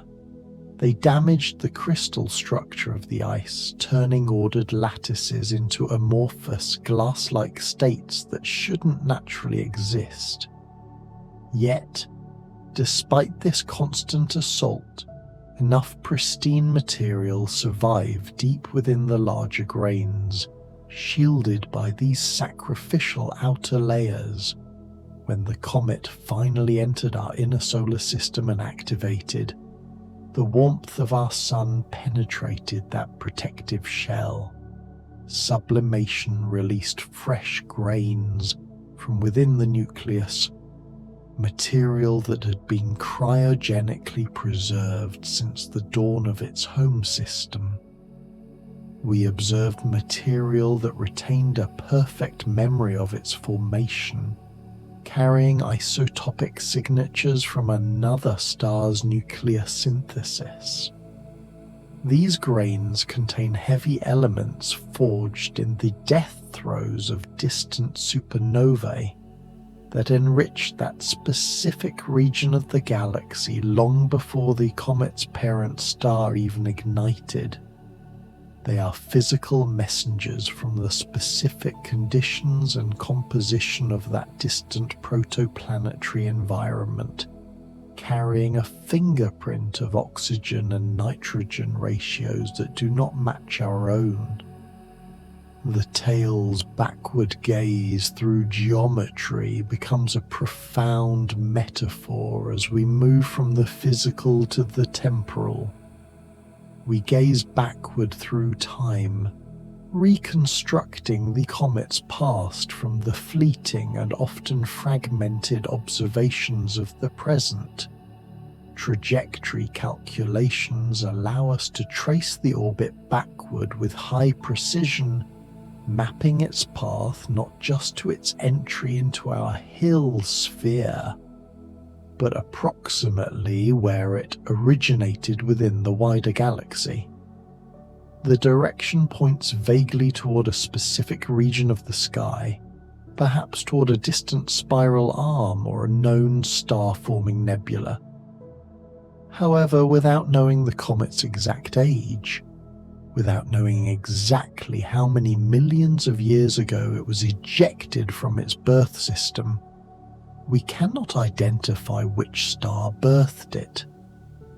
The origin star has moved. It has drifted in its own complex galactic orbit, influenced by the gravitational tides of the Milky Way's spiral arms. That parent star could now be anywhere within a substantial volume of space, thousands of light years away from where it first cast the comet out. The comet remembers its creator in its chemical makeup, but it cannot tell us the name of its home. It is a message in a bottle where the return address has been weathered away by the shear of galactic rotation, leaving us to wonder which of the thousands of nearby stars might be its long-lost sibling. Alignment hidden truth appears in unexpected places throughout this scientific detective story. It is found not just in the viewing geometry of the anti-tail, but in how different pieces of evidence align to form a singular, coherent truth.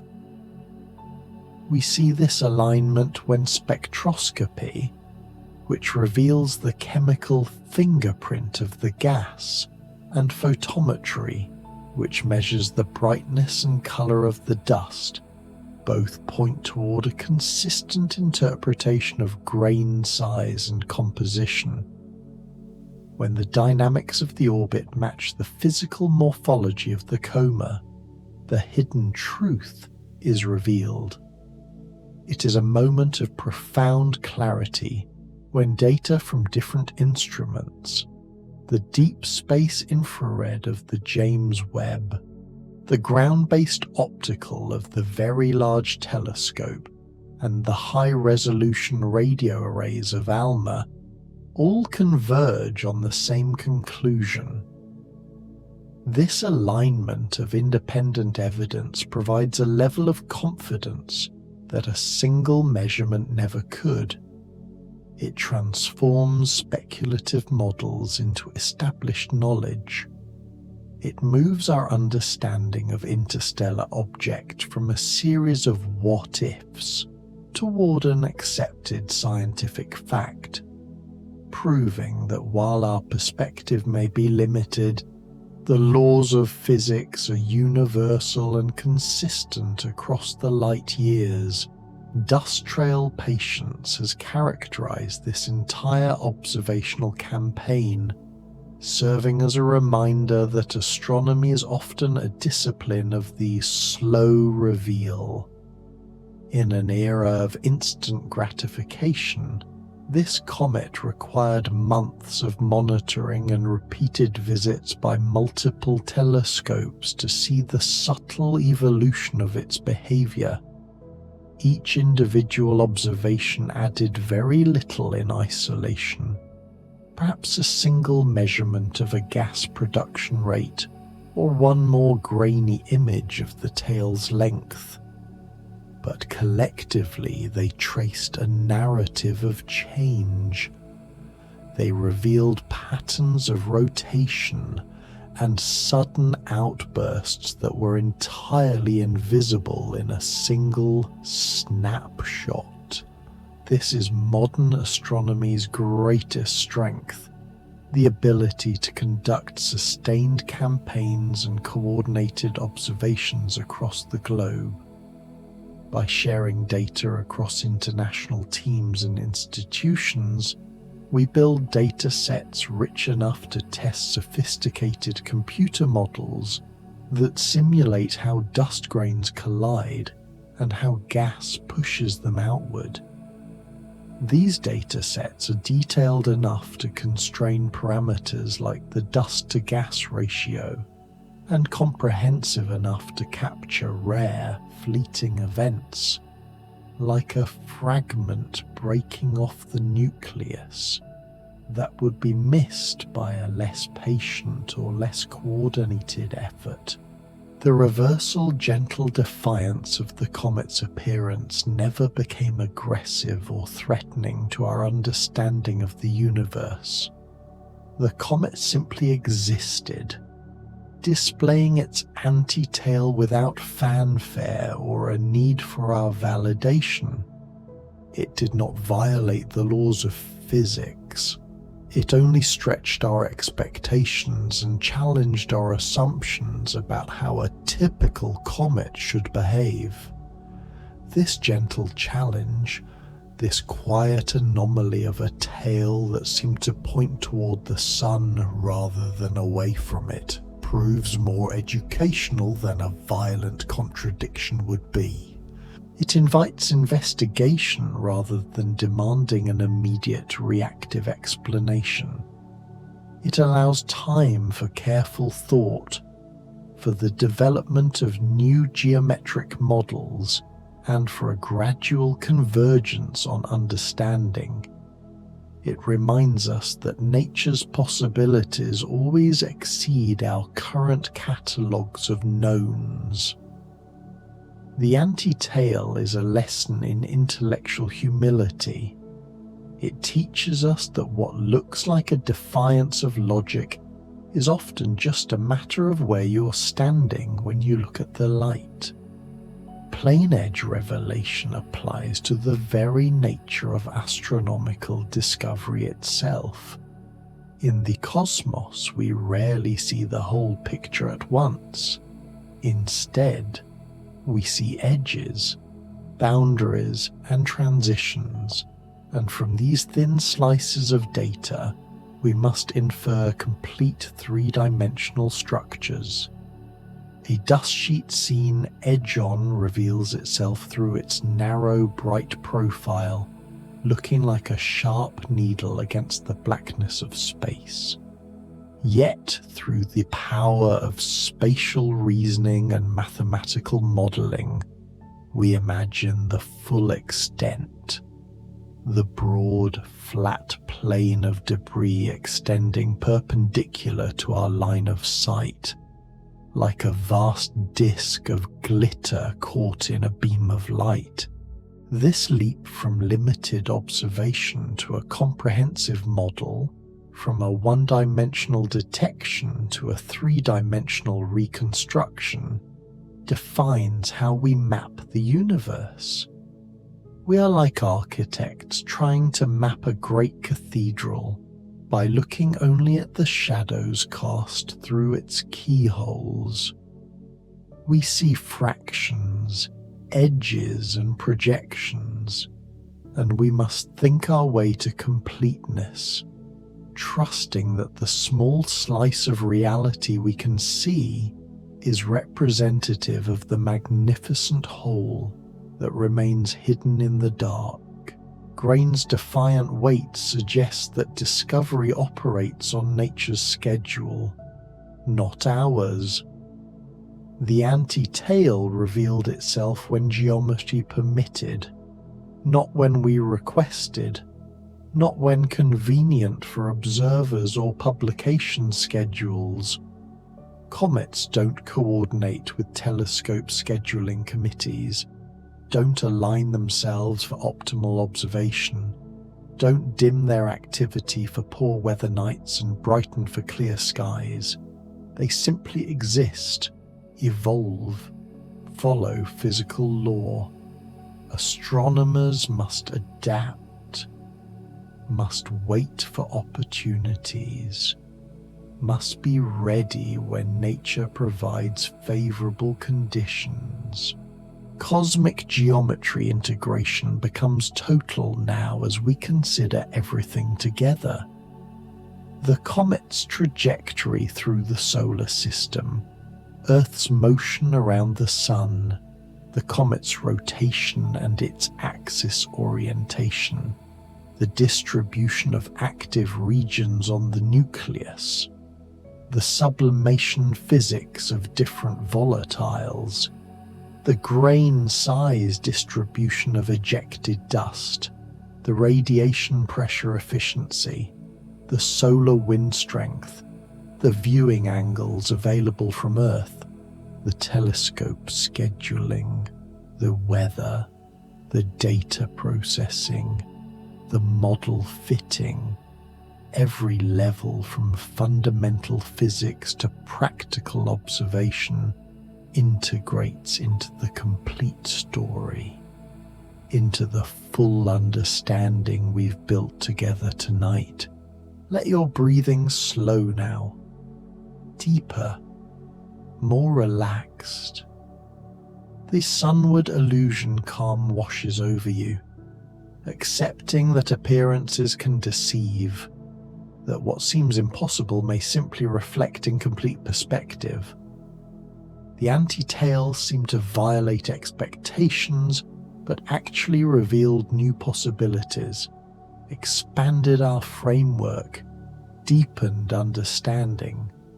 This is how science progresses, not by confirming what we already know, but by presenting puzzles, anomalies, features that demand explanation, that force us to think more carefully, to model more precisely, to observe more thoroughly.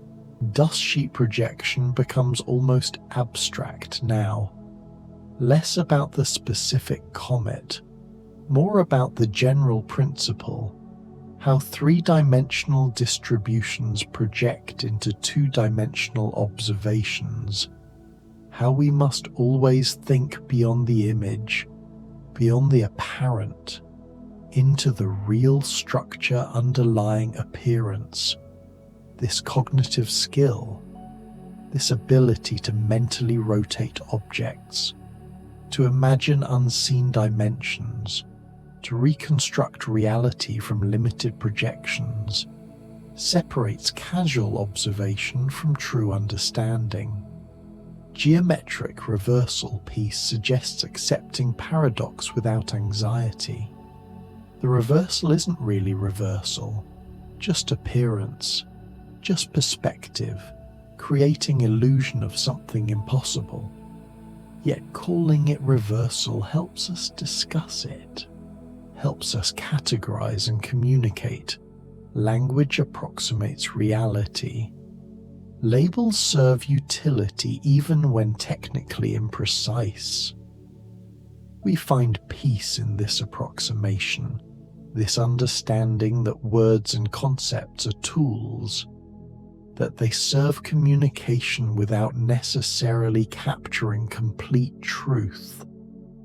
Lingering grain memory speaks to how particles preserve history.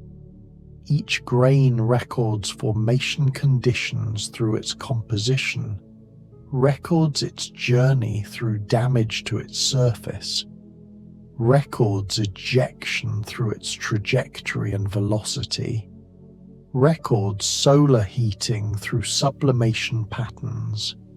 Like tree rings or ice cores on Earth, cosmic dust particles are archives, tiny libraries containing information about their experiences, about the events and environments they've witnessed.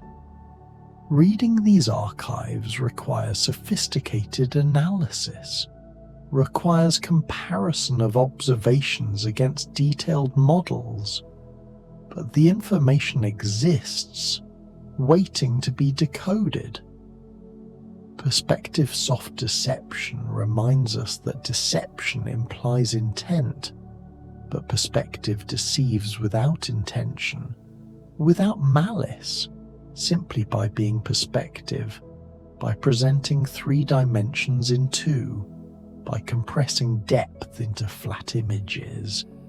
We must remain alert to this, must question whether what appears unusual reflects true phenomenon or merely viewing angle, must seek multiple observations from different geometries before concluding we've seen something genuinely anomalous. The soft deception teaches caution, teaches thoroughness, teaches the value of independent confirmation. Orbital plane whisper becomes fainter now, a gentle suggestion rather than clear statement. The plane exists, contains particles, influences what we see, but as the comet recedes, as activity diminishes, as distance increases, the structures fade, become whispers, become memories of observations rather than current detections. Eventually the whisper falls silent. The orbital plane continues to exist, but too faint to observe, too dim to measure. The comet carries its dust sheet outward into darkness, invisible but real, existing without observers, without measurement, without human knowledge or concern. Synchronized dust harmony persists even in silence. The particles continue moving in coordinated fashion, maintaining relative positions, following trajectories determined by their common origin. This harmony requires no observer, no measurement, no awareness. It simply is, a consequence of physics, of initial conditions, of how the universe evolves deterministically from one moment to the next. Our observation revealed the harmony but didn't create it. Our absence won't destroy it. The comet's dust sheet continues its slow expansion, its gradual dispersal, its eventual dissolution into the background of interplanetary dust that fills all solar systems. Viewing angle surrender asks us now to release not just single perspectives, but the need for perspective itself, to accept that some things we'll never observe from ideal angles, that some questions may remain unanswered, that uncertainty persists despite our best efforts. This surrender isn't defeat but wisdom, recognizing the limits of what's observable from Earth, from our moment in time, from our technological capabilities. We work within constraints, extract what knowledge we can, and acknowledge gracefully what remains beyond reach. Heavier particle stillness deepens into absolute stillness, into the recognition that from the particle's perspective, from its reference frame, it doesn't move at all. Everything else moves around it. The particle exists at rest in its own frame, patient, eternal, unchanged except by external forces. This perspective shift, imagining ourselves as the particle, feeling the universe move while we remain still, induces profound calm, profound acceptance of whatever comes. We are like the particle, moved by forces we don't control, following trajectories we didn't choose, yet somehow participating in cosmic structures, in patterns larger than ourselves. The forbidden direction drift carries us now beyond specifics, beyond individual facts, into the realm of pure sensation, of understanding dissolved into feeling. The anti-tail existed. We observed it. We discussed it. We built explanations. And now we release the details, let them fade, retain only the essence, the sense of wonder, the appreciation for complexity, the humility before nature's creativity. Anti-spike quiet. Feel this phrase. Let it resonate. Anti-spike quiet. The spike pointed sunward but quietly, without noise, without announcement. Light reflected but carried no sound. The vacuum of space ensures silence, ensures that all cosmic dramas play out in perfect soundlessness. Only through instruments, through data, through analysis do we hear the story, translate photons into understanding, translate silence into knowledge. But the original phenomenon remains silent, remains pure physics, pure motion, pure existence without narrative until we create narrative around it. As observations ended, as December progressed, as the comet dimmed below detection thresholds, astronomers compiled their data, began intensive analysis, started writing papers. The observation phase concluded, but the research phase began. This is typical in astronomy. Observation consumes days or weeks. Analysis consumes months or years. Understanding emerges slowly, gradually, through careful comparison of different models, different assumptions, different interpretations.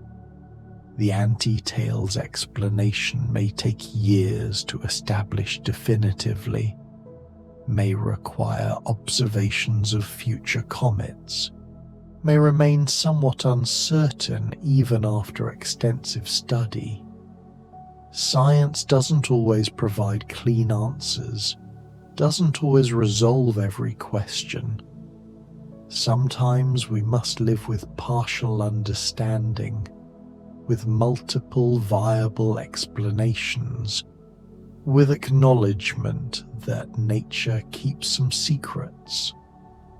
Ejection timing echo fades now, becomes less specific, less about particular bursts and more about the general concept of memory, of past events influencing present structure, of cause and effect across time. The particles we observe today were ejected weeks or months ago. They carry information from that earlier time, from conditions that no longer exist around the nucleus, from activity patterns that have since changed.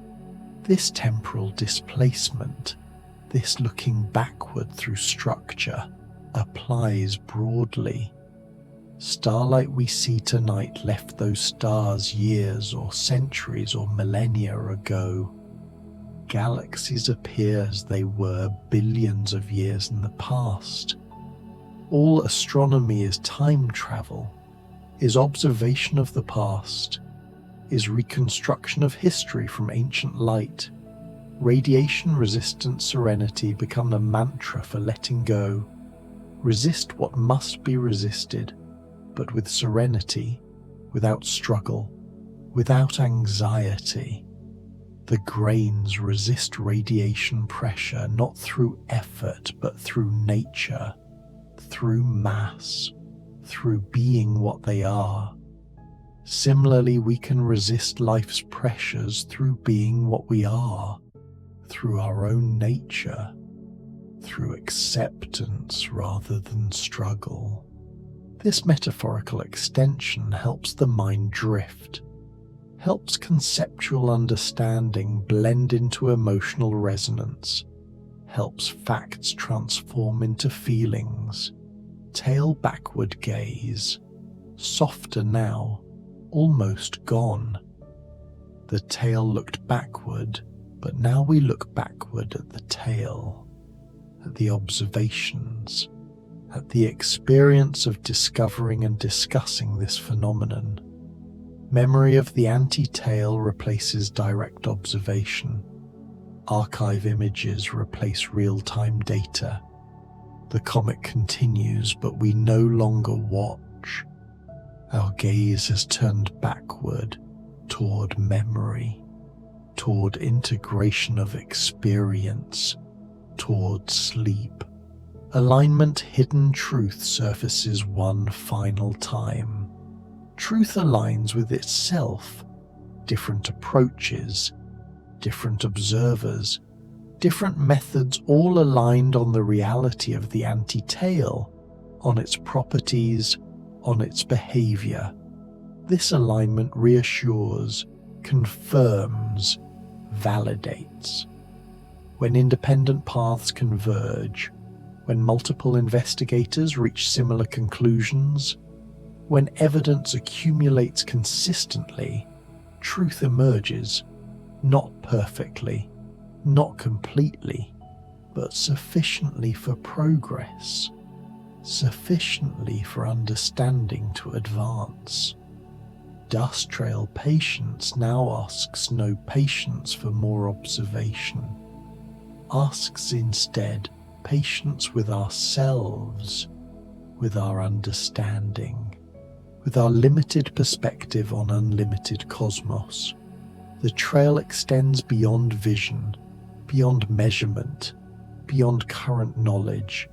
We accept this, embrace this, find peace in acknowledged ignorance, in knowing we don't know, in being comfortable with mystery. Reversal gentle defiance finally releases all defiance, becomes pure gentleness, pure acceptance. The reversal taught its lesson, challenged assumptions, expanded possibilities, and now rests, complete, no longer needing to defy anything. The comet continues its trajectory. The anti-tail dissipates or persists or evolves unseen, and we release our grip on needing to know, on needing to observe, on needing to understand. We simply appreciate what was revealed, what we learned, what wonder was provided. Plain edge revelation dissolves into pure edge, pure boundary, pure transition. The edge between observation and imagination, between data and interpretation, between knowledge and speculation, between waking and sleeping. All boundaries soften now, become permeable, become irrelevant. We drift across edges without noticing, without marking the transition, without defining the moment of change. Grain's defiant weight becomes simple. Wait, release defiance, release grain, release all specificity. Just wait, be, exist in this moment without purpose, without goal, without destination. The waiting itself becomes the state, the experience, the totality. Nothing to wait for, just waiting as pure present moment, as pure existence, as pure awareness, gradually dimming, fading, quieting. Cosmic geometry integration dissolves boundaries between self and cosmos, between observer and observed. We integrated the geometry, understood the system, and now we integrate ourselves into that system, become part of the cosmic pattern, part of the vast structure, part of the slowly evolving universe. No separation, no distinction, just participation, just being, just existence within existence. Sunward illusion, softer, nearly gone. Calm remains, but words fade, illusion fades, even calm as concept fades, leaving only the feeling, the sensation, the deep rest. Dust sheet, quiet projection, geometry, peace, grain, memory, whisper, perspective, surrender, plane, edge, stillness, and as you drift, completely now, into deepest rest, into the spaces between stars, into your own quiet cosmos, into the gentle dark where thoughts dissolve and worries fade, and awareness itself becomes soft light slowly dimming, you might notice, somewhere far away, in a place you used to be, a voice beginning again, soft and familiar, welcoming you back even as you drift away, for the journey continues, endless, eternal, looping through rest and discovery and rest again. And if you find yourself floating back, returning to listen once more, you'll hear faintly, so faintly, the words that began this journey, the words that will begin again, as all things begin again, in cycles, in orbits, in the patient return of pattern, and you can choose to listen or to sleep, to wake or to rest, to be here or to be nowhere, for all choices are welcome, all paths accepted, all directions including the forbidden one, including sunward, including backward, including inward, into sleep, into dreams, into the vast, quiet, dark, where